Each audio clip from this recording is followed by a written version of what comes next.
तलवारबाज बहू।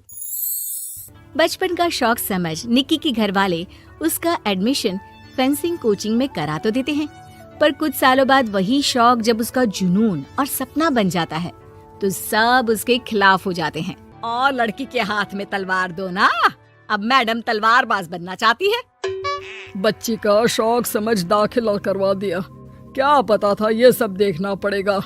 अरे बहुत हो गई तलवारबाजी, आज से तू सिर्फ रसोई और बेलन देखेगी। पर मम्मी पापा, फेंसिंग भी फुटबॉल और क्रिकेट की तरह एक स्पोर्ट है।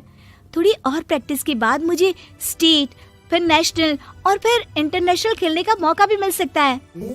निक्की की बात से भड़के हुए घर वाले आगे कुछ सुने या समझे बिना उसके घर में रहने का ऐलान कर देते हैं, जिसके कुछ हफ्तों बाद निक्की की आयुष के साथ शादी हो जाती है।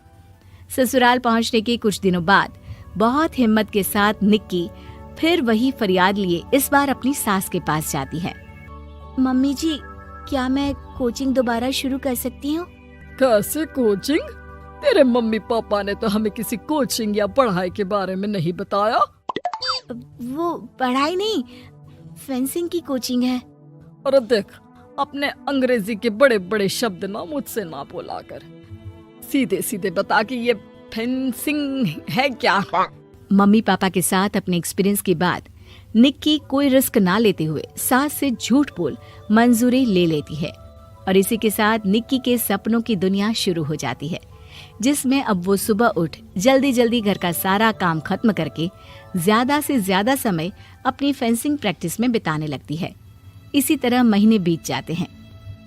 वाओ, आई कांट बिलीव, जो सपना एक बार नामुमकिन लग रहा था, आज मैं उससे सिर्फ 2 हफ्ते दूर हूँ। निक्की, तुम बहुत अच्छा कर रही हो, बस अपने फॉर्म को खराब मत होने देना, और नेशनल्स का मेडल तुम्हारे गले में आना पक्का है। इस बात को सुनकर निक्की नेशनल गेम की खुशी में झूमती हुई जैसे ही उस शाम घर पहुंचती है तो आयुष को पैर में प्लास्टर के साथ सोफे पर बैठा देख परेशान हो जाती है। ये क्या, कैसे हुआ? किसी ने मुझे फोन क्यों नहीं किया? ऑफिस से आते हुए रास्ते में किसी ने टक्कर मार दी, इसलिए बहू कल से इसके ठीक होने तक तो कोचिंग से छुट्टी ले ले, डॉक्टर ने पूरा बेड रेस्ट बोला है। पति की हालत और सास की बात से हैरान परेशान निक्की आगे कुछ बोले बिना अपने कमरे में चली जाती है। अब मैं क्या करूंगी? दोनों तरफ मेरी जिम्मेदारी है, अगर एक भी पूरी नहीं की तो लाइफ में दोबारा सुकून की सांस नहीं ले पाऊंगी। सच बता दूं क्या? नहीं, अगर इन्होंने भी घर में कैद कर लिया तो बचा कुचा मौका भी खो दूंगी। भगवान, आपने मुझे कहाँ फंसा दिया।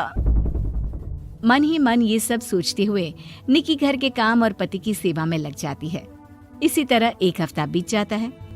बहुत सोचने के बाद भी जब कोई दूसरा रास्ता नहीं दिखता तो निक्की सबको फेंसिंग की सच्चाई बताने का फैसला करती है और सास और पति के पास आती है। मम्मी, आयुष, मुझे आप दोनों से एक बात करनी है। तुम्हें भी मम्मी की तरह गैस हो गई है क्या? तू भी बूढ़ी औरत की मजाक उड़ा ले।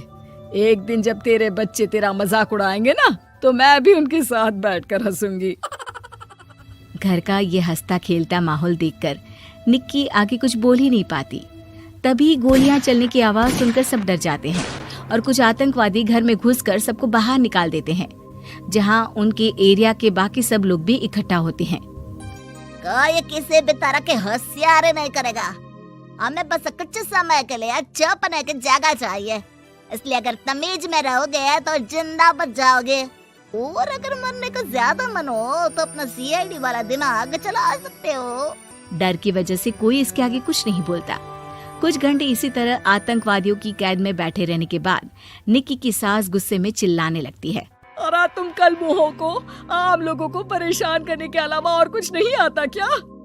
मैं कहती हूँ, अरे एक एक को मेरी बद्दुआ लगेगी, कोई जिंदा नहीं बचेगा।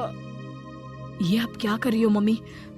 सॉरी, वो परेशान हो गई इसलिए कुछ भी बोल दिया। प्लीज इन्हें छोड़ दीजिए, आप कुछ नहीं बोलेंगी। अरे तू डरपोक की तरह इनसे माफी मांग रहा है, कुछ तो अपने पापा के गुण ले लेता। अगर आज वो यहाँ होते तो इतनी देर में सबका गला काट चुके होते। क्या मतलब? नहीं मम्मी, प्लीज दोबारा वही सब शुरू मत करना। आखिर कोई मुझे भी बताएगा कि बात क्या है। तेरे ससुर जी अपने समय के सबसे बेहतरीन और उम्दा तलवारबाज थे। कोई कितनी भी बड़ी बंदूक या कितने भी ज्यादा हथियारों के साथ उनके सामने क्यों ना आ जाए, सबको एक एक करके चित कर देते थे। वाह, ससुर जी और क्या क्या करते थे? निक्की का इंटरेस्ट देख सास उसे ससुर जी और उनकी तलवारबाजी की कहानियां सुनाने लगती है, जिन्हें बहुत देर तक सुनने के बाद अपने आप को रोक ना पाते हुए निक्की आखिर उनसे तलवार के बारे में पूछ ही लेती है। मम्मी जी, क्या पापा जी की वो तलवार आज भी आपके पास है? अरे इन्होंने अपने बेटे से ज्यादा उस तलवार से प्यार किया है तो फेंक कैसे देती, संदूक में संभाल कर रखी है। आयुष की बात सुन निक्की की आंखें चमक उठती हैं और वो सब कुछ भूल तलवार निकालने की बात कर बैठती है, जिसे सुन बाकी दोनों की आंखें फट जाती हैं। क्या बोला, जरा फिर से बोल। क्या कहानियां सुनकर तुम भी अपने आप को झांसी की रानी समझने लगी? यही समझ लो कि तुमने झांसी की रानी के साथ ही शादी की है। ओ मोहतरमा, जरा सपनों की दुनिया से बाहर निकल आओ और शांति से बैठ जाओ, आई बड़ी झांसी की रानी बनेगी।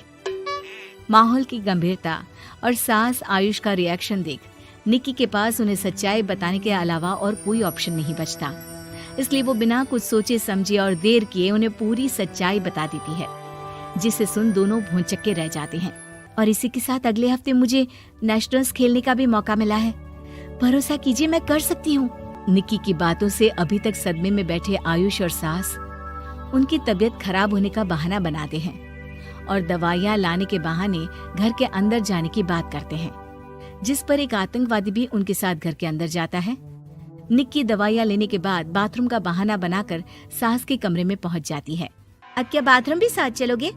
यही कमरे में रुको। 5 मिनट में बाहर नहीं आई तो अंदर आकर सारी गालियां सिर में उतार दूंगा। निक्की बाथरूम के अंदर चली जाती है।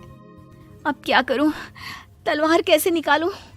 मुझे किसी भी तरह इससे छुटकारा पाना होगा। सोच निक्की, जल्दी कुछ सोच। कुछ देर परेशान बाथरूम में इधर से उधर घूमने के बाद निक्की की नजर फर्स्ट एड बॉक्स पर पड़ती है और वो तुरंत उसमें से कैंची निकालकर उसे छुपाते हुए चुपचाप बाहर निकल आती है। हो गया तुम्हारा सारा नाटक खत्म, अब चुपचाप ये दवाइयाँ उठाकर बाहर चलो। ऐसा बोलकर जैसे ही आतंकवादी मुड़ता है, निक्की तुरंत उसकी गर्दन पर कैंची से वार कर देती है और उसकी बंदूक हाथ में लिए संदूक से तलवार निकालने लगती है, जिसके कुछ देर बाद वो घर के पीछे वाली खिड़की से बाहर निकलकर छुपकर एक एक करके सब आतंकवादियों पर वार करके उन्हें घायल कर देती है। अब सारे पब्लिक की कैद में आ जाते हैं। ये सब देखकर आयुष और सास के साथ सारे लोग दंग रह जाते हैं। सास का सर गर्व से ऊंचा हो जाता है। मेरी बहू सिर्फ नेशनल्स नहीं, इंटरनेशनल भी खेलेगी। हाँ।